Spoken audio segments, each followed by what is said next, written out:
என் ரசிகர்கள் பாடினாங்களே அதை சொல்றேன்டா. நாளைய நாட்டுக்கு இவர் தான் ராஜா அப்படின்னா என்னடா அர்த்தம்? என்னைய வருங்கால முதலமைச்சர்னு சொல்றாங்க.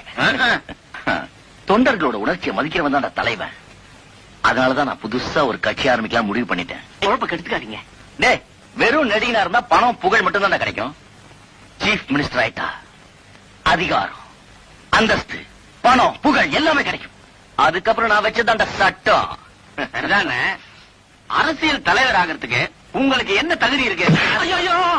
என் எச்சல தின்னுட்டு எனக்கே என்ன தகுதி இருக்குன்னு கேக்குறியா? பிச்சைக்காரன் நாய. அண்ணன், நான் சொல்லுவேனா? ஜனங்க அப்படி சொல்லுவாங்கன்னு சொல்ல வந்தேன். ஏய் ஏய், எனக்கு என்ன தகுதி இல்ல? நான் போராடலாம் மக்கள் வெள்ளம், நடிக்கிற படம் எல்லாம் silver jubilee, golden jubilee, platinum jubilee. எனக்காக ஆயிரக்கணக்கான ரசிகர் மன்றங்கள், லட்சக்கணக்கான தொண்டர்கள், அவங்க எல்லாம் எனக்காக உயிரோடு தயாரா இருக்காங்க. சுருக்கமா சொன்னா நாடறிந்த மனிதன், பாப்புலர் ஃபிகர். அப்படி பார்த்தா 9 கொலை பண்ண கூட தான் ஊரெல்லாம் தெரியும். அதுக்கோசரம் ஜனங்கள்லாம் அவனை சீஃப் மினிஸ்டர் ஆக்கிட முடியுமா? நீ ஜனங்களை புரிஞ்சிட்டு அவ்வளவுதான்டா. இந்த ஜனங்க இருக்காங்களே மாங்கா மடையனுங்க, அவனுக்கு சினிமா எது அரசியல் எதுன்னு பிரிச்சு பார்க்க தெரியாது. என்ன எடுத்துக்கைய, நான் பரம அயோக்கிய. ஆனா ஜனங்க உத்தமாங்கிறான். ஏன்? ஒவ்வொரு சினிமாலையும் நல்ல நம்பி ஜனங்க எல்லாம் பாவம், அவங்க ஏமாத்தலாமா?